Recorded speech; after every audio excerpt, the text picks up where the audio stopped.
Welcome back to HOA Debrief. I thought it would be a warning. It was a campaign. You can be mad, or you can be compliant. That was Karen Thomas standing in my driveway with a tape measure stretched across the path I had just finished shoveling, her face red from more than just the cold. She yelled that my path was too narrow for safe passage and she was documenting it and filing a notice for immediate compliance. I stood there with the shovel still in my gloved hands, watching her measure a perfectly reasonable walkway while snow kept falling around us in the blue hour dusk. This was Ridgeview Snow Route HOA in Salt Lake City, Utah, where winter rules changed depending on who was being targeted.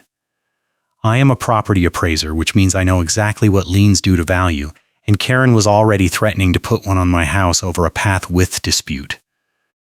My credit was already fragile, and a collections threat over winter fees could wreck it. I did not have room for this. Karen had a clipboard with a plastic rain cover that was fogging up in the cold, and she kept wiping it with her coat sleeve while writing down measurements. She was the welcome committee chair, which meant she weaponized move-in rules, but her real power came from the fact that she had turned snow enforcement into a personal crusade. She wore a gray belted wool coat with the hood up and black earmuffs, and she carried a small handheld stamp that she slammed onto paper every time she wanted to make something official. No readable text on the stamp, just the loud thunk of authority. "I am calling management and I am going to be dramatic about it," she said, pulling out her phone. She did not dial. She just held it up like a threat. "The board will back me, because they are afraid of me." She said it with the kind of confidence that comes from never being challenged, and I felt my jaw tighten. I had moved here 6 months ago for work, thinking a quiet neighborhood would let me focus on the big contract I was in the middle of. Distractions could cost me real money, and Karen was becoming the biggest distraction of my life. The violation she cited was a driveway drain clogged with slush. She said it proved poor maintenance, and that my snow removal was creating hazards. The drain was on the property line, shared with the neighbor, and it had been clogged since before the first storm. I had reported it twice. She ignored both reports. Now she was writing me up for it. She stood up from the drain and brushed snow off her knees. "Your contractor dumped snow on the common walkway last week," she added. "That is a direct violation of Section 12. I checked my notes. Section 12 was about commercial vehicles, not snow placement. I told her that. She smiled. "The board interprets the rules, not you." She turned and walked back toward the street, where her car was idling with the heater running. I did not argue, because I already had something in my pocket she did not know about. I had been documenting every interaction since November, and I had noticed a pattern. But I was not ready to show my hand yet. I needed more. That night I got an email from the HOA portal. It was a formal notice of violation, dated 2 days earlier. The email had arrived tonight, but the notice claimed I had been non-compliant for 48 hours. The late fee was already applied. I took a screenshot with the timestamp visible and saved it in a folder I had started calling evidence. The next morning, I tried to use my gate access to enter the community amenity lot where the trash compactor and recycling stations were located. My card did not work. I swiped it 3 times. Nothing. A gate access glitch that starts the exact moment I push back. I pulled out my phone and called the management company. They said my account was flagged for non-compliance and access would be restored once I paid the outstanding balance. I told them I had just received the notice last night. They said the notice was dated 2 days ago and that was the official record. I paid the fine to get my access back, but I kept the receipt. I also kept the email chain where the management company admitted the notice date did not match the delivery timestamp. That went into the evidence folder too. I knew I was being set up, but I did not know how far it would go. 2 days later, my snowblower broke mid-storm. The pull cord snapped and I could not get it restarted. I grabbed my shovel and started clearing by hand, but the snow was coming down heavy and wet, the kind that sticks and piles fast. I was halfway through the driveway when Karen appeared at the end of the path, hands on her hips. She had a handheld radio on speaker, the kind construction crews use, and she was talking to someone about my property. She did not even acknowledge me. She just said, "Refusal to comply, property address confirmed, send the notice." Then she clipped the radio back to her belt and walked off. I kept shoveling. My shoulders burned and my gloves were soaked through, but I got the driveway clear before midnight. The next morning there was another notice on my door. This one said I had failed to maintain snow removal equipment in working order, which created a public hazard. The fine was double the first one. I took a picture of the notice, the timestamp on my phone, and the fully cleared driveway behind me. Then I called a retired police officer in the neighborhood named Bill, someone I had met at the mailboxes a few weeks earlier. He had mentioned he used to work property disputes. I asked if he had a minute to look at something. Bill came over that afternoon with a thermos of coffee and a look that said he had seen this before. He read through the notices, checked the timestamps, and asked to see my email chain with management. He nodded slowly. "They are backdating notices," he said. "That is portal evidence tampering, where the time-stamped upload disappears after you submit it. If you fight this, you need to keep every email, every screenshot, every receipt. Do not trust the portal. Print everything." He handed me back the folder. "And get a lawyer consult, even if you do not hire them. You need someone who knows HOA law." I thanked him and watched him walk back across the snowy street, his breath misting in the cold. I felt a little less alone. I spent that evening printing every document I had and organizing them in a binder. I labeled it with the date range and the HOA name. Then I sent an email to the management company requesting a full audit of my account activity, including gate access logs and notice delivery timestamps. I did not expect them to comply, but I wanted the request on record. Karen did not wait long to escalate. 3 days later, I got a certified letter.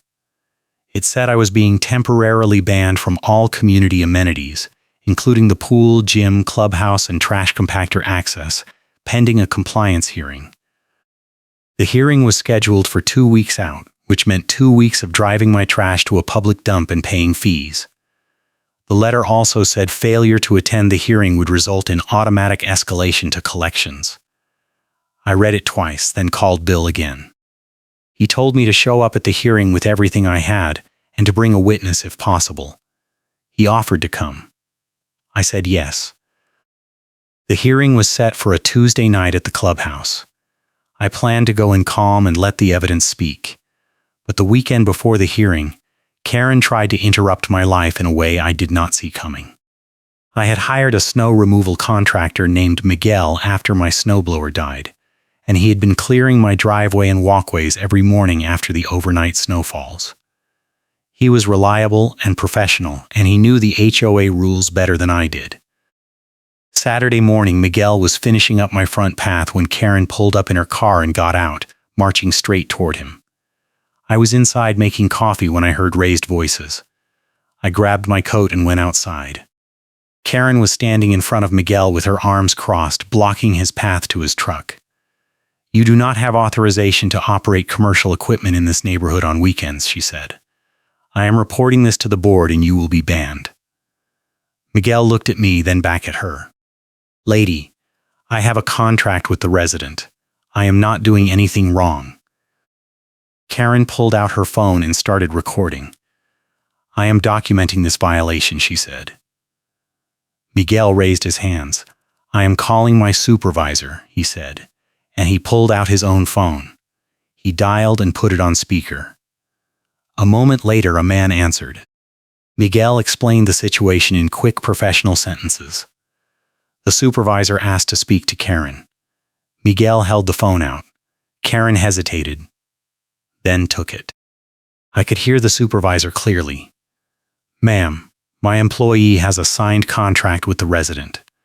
Unless you can show me a written HOA rule that prohibits weekend snow removal, he is staying." There was a pause. Karen said something about unauthorized vendors. The supervisor cut her off. "Send me the rule in writing and we will review. Until then, he works." Karen handed the phone back to Miguel, her face tight. She turned to me. "This is not over," she said. Then she got in her car and left. Miguel finished the job and waved as he drove off. I went back inside shaking, not from the cold, but from the adrenaline. I sent Bill a text. "Karen just tried to intimidate my contractor." He replied within a minute. "Document it. Write down everything that was said." I did. Monday night I could not sleep. The hearing was less than 24 hours away, and I kept replaying every encounter in my head, checking my binder to make sure I had not missed anything. Around 2 a.m, I got an email. It was from an address I did not recognize, no subject line. I opened it. Inside was a forwarded spreadsheet attachment titled Vendor Priority List. I opened it. My address was highlighted in yellow. Next to it, in a column labeled Action Status, someone had typed Escalate. I forwarded the email to Bill and to my own backup account. Then I printed it. I did not know who sent it, but it confirmed what I already suspected. This was not random enforcement. This was targeted. I added the spreadsheet to my binder and tried to get a few hours of sleep. Tuesday evening, I drove to the clubhouse with Bill riding shotgun. The parking lot was half full, cars covered in a light dusting of fresh snow. We walked in together, stomping our boots on the mat. The hearing room was a small conference room with a long table and folding chairs. Karen was already seated at the head of the table with 2 other board members, both middle-aged men I had seen at neighborhood events but never spoken to. A property manager sat to the side with a laptop open, her smile forced and professional. Karen looked up when I walked in and her expression went flat. "You brought a guest," she said. Bill smiled and sat down. "I am here as a witness," he said. Karen glanced at the other board members. They shrugged. The property manager started the meeting by reading the list of violations. 3 counts of improper snow removal, 1 count of non-compliance with equipment standards, 1 count of unauthorized vendor activity, and 1 count of failure to pay fines on time. I listened without interrupting. When she finished, Karen leaned forward. "Do you have anything to say?" I opened my binder. "I have documentation," I said. "I would like to submit it as evidence." Karen waved her hand. "The board has already reviewed the case. We are here to inform you of the escalation process." I felt my chest tighten, but I kept my voice calm. "I am entitled to present evidence at a compliance hearing. That is in your own bylaws." The property manager glanced at her laptop, then nodded. "He is correct." Karen shot her a look, but the property manager did not back down. I pulled out the first set of documents. "These are the notices I received with delivery timestamps," I said. "You will see that every notice was backdated by at least 48 hours. I also have the email chain where your management company admitted the notice date did not match the delivery date." I slid the pages across the table. Karen picked them up, scanned them, then set them down. "Clerical errors," she said. "They do not invalidate the violations." I pulled out the next set. "This is my gate access log," I said. "You will see that my access was revoked the same day I questioned the first fine, with no warning and no hearing. I also have the receipt showing I paid the fine under protest to restore access." Bill leaned over and added, "That is retaliatory enforcement. It is not legal." One of the board members, a man with a gray beard, frowned and reached for the pages. Karen was about to respond when I pulled out the leaked spreadsheet. I slid it across the table, and this, I said, is a vendor priority list that someone forwarded to me. My address is highlighted. The column says Escalate. The room went silent. The property manager leaned forward to look. "Where did you get this?" Karen asked. Her voice was tight. I did not answer. I just waited. The bearded board member looked at Karen. "Is this real?" She did not respond. He looked at the property manager. "Do you know anything about this?" The property manager shook her head. "I have never seen this document." Karen stood up. "This meeting is over," she said. "We will reconvene when we have reviewed the new information." I stayed seated. I am not finished, I said. Karen sat back down slowly. The other board members were watching her now. I pulled out the final document, the one I had been holding back. This is a gate access audit log, I said. I requested it from the management company last week under the HOA transparency policy. It shows that my access was manually disabled by someone with administrator credentials on the same day I filed my first complaint. I submitted as a formal exhibit at the hearing and watched Karen's face change. Her mouth opened, then closed. She looked at the property manager who was staring at her laptop screen like she was trying to disappear. One of the board members cleared his throat. Karen, did you disable his access? She did not answer. The bearded board member stood up.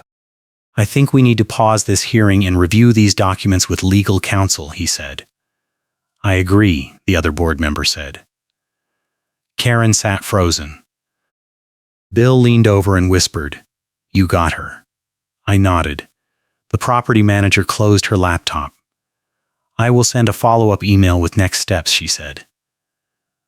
The meeting is adjourned. Karen stood and walked out without looking at anyone. I packed up my binder and left with Bill. Outside, the snow had started again, soft flakes falling through the parking lot lights. That weekend, I got a call from the management company. They apologized for the administrative errors and said my account was being reviewed by their legal team. They also said the board was conducting an internal audit of enforcement practices. I thanked them and hung up. 2 days later, Karen tried one more time. I got a notice that my car was parked in violation of winter storm parking rules and would be towed if not moved within 2 hours. I looked out the window. My car was in my own driveway, on my own property. I took a picture, emailed it to the management company, and copied Bill. If you are enjoying this, please hit that like button and subscribe. More HOA chaos is coming your way. 10 minutes later, I heard a truck engine. I went to the window. A tow truck was backing into my driveway. I grabbed my coat and went outside. Karen was standing at the curb with her handheld radio on speaker, talking to the driver. The driver was a young guy with a clipboard, and he looked uncomfortable. I walked up. "That is my car on my property," I said. The driver looked at Karen, then at me. "She said it was abandoned," he said. I held up my phone with the picture I had just taken. "Does that look abandoned to you?" He frowned. Karen turned to me. "You are in violation of overnight parking rules," she said. I pointed at my driveway. "This is private property," I said. "Your rules do not apply here."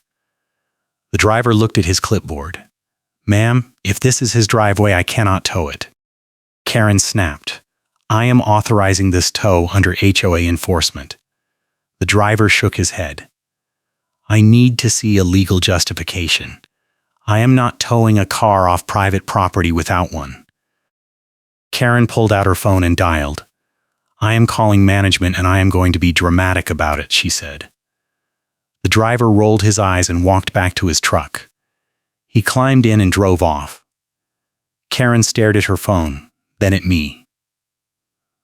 "This is not over," she said. I smiled. "Actually, I think it is." She turned and walked back to her car, her boots crunching in the snow. The next morning, I got an email from the management company. It said the board had voted to suspend enforcement actions against my property pending the outcome of the internal audit. It also said Karen Thomas had been removed from her role as Welcome Committee Chair effective immediately. I forwarded the email to Bill with a single word: 1. 2 weeks later, I got a follow-up call from the property manager. She sounded relieved. "I wanted to let you know that the board voted to reverse all fines and fees against your account," she said. "You will receive a full refund within 10 business days. I also wanted to inform you that we have terminated our enforcement contract with the compliance officer who handled your case." I thanked her and asked what would happen to the spreadsheet. She hesitated. "That is part of an ongoing review. I will keep you updated." The refund hit my account 9 days later. I used part of it to pay Miguel for the extra work he had done, and I sent Bill a gift card as a thank you. A week after that, I got a certified letter. It was from a state regulatory office. The letter informed me that a complaint had been filed against Ridgeview Snow Route HOA for improper record-keeping and retaliatory enforcement, and that the HOA was required to respond within 30 days. I did not file the complaint, but I had a feeling I knew who did. Bill had connections. The hearing I had demanded finally happened in March, after the snow had mostly melted. By then, the board had changed. Karen was gone. 2 of the old board members had resigned. The new president was a woman named Angela who worked in risk management, and she opened the meeting by apologizing. "We reviewed your case in detail," she said. "The previous enforcement practices were inconsistent with our bylaws and with state HOA regulations. We are implementing new policies to prevent this from happening again." The meeting lasted 20 minutes. At the end, Angela handed me a formal letter of apology and a check covering my legal consultation fees and the cost of replacing my snowblower. I thanked her and left. In the parking lot, Bill was waiting by his truck. "How did it go?" he asked. "They paid," I said. He grinned. "Good." 3 months later, I saw Karen at a grocery store. She was in the produce section, inspecting apples. I grabbed what I needed and walked past without saying anything. She looked up and our eyes met for half a second. Then she looked away and moved to another aisle. I paid for my groceries and left. I never saw her again. The HOA did face consequences. The state complaint resulted in a formal review, and the HOA was required to hire an independent auditor to examine all enforcement actions from the previous 2 years. They also had to attend mandatory training on compliance procedures. I heard from Angela that the auditor found over 30 cases of backdated notices and retaliatory access restrictions. The HOA settled with most of those residents, and the management company quietly let go of 2 staff members who had been involved in the portal tampering. Karen tried to fight the removal from her position, but the meeting voted anyway. Her timeline was proven false with timestamps, and the board was not interested in defending her. She moved out of the neighborhood that summer. I heard she joined another HOA in a different part of town, but I do not know if that is true. I do not care. The tow company that Karen had tried to use refunded charges, voided my tow authorization, and canceled the HOA contract after seeing the evidence packet. They sent me a letter saying they had updated their policies to require legal documentation before towing any vehicle off private property. I kept the letter in my binder, just in case. Bill became a friend. We meet for coffee once a month and talk about everything except HOA drama. He told me once that he had seen dozens of cases like mine over the years, and that most people just gave up and paid. "I am glad you did not," he said. I told him I could not afford to. He nodded. "That is why you won." The big contract I was working on closed in April. The distraction from Karen and the HOA had cost me a few late nights, but I got it done. The commission covered the down payment on a new car and a small emergency fund. I also bought a better snowblower, one with an electric start. I was not taking chances next winter. A year later, I got a notice in the mail. It was from the state regulatory office. The notice said the investigation into Ridgeview Snow Route HOA had concluded, and that the HOA had been found in violation of multiple transparency and fair enforcement statutes. The HOA lost in small claims and paid costs, including penalties and restitution to affected residents. My name was on the list. I received a check for $800 covering the fines I had paid under protest and additional damages. I deposited it the same day. I still live in the same neighborhood. The new board is competent and boring, which is exactly what an HOA should be. They send reminders about snow removal, but the deadlines are clear and consistent. No one has measured my driveway path in over a year. I keep my documentation binder in a closet just in case, but I have not needed it. Sometimes I see the clipboard with the plastic rain cover sitting on a shelf in my garage, the one Karen used to carry around. I found it in the clubhouse lost and found a few months after she left. No one claimed it, so I kept it as a reminder. Not of her, but of the fact that keeping records matters. Timestamps matter. Witnesses matter. And sometimes, the person who looks unbeatable is just one audit log away from losing everything. Thank you for the support.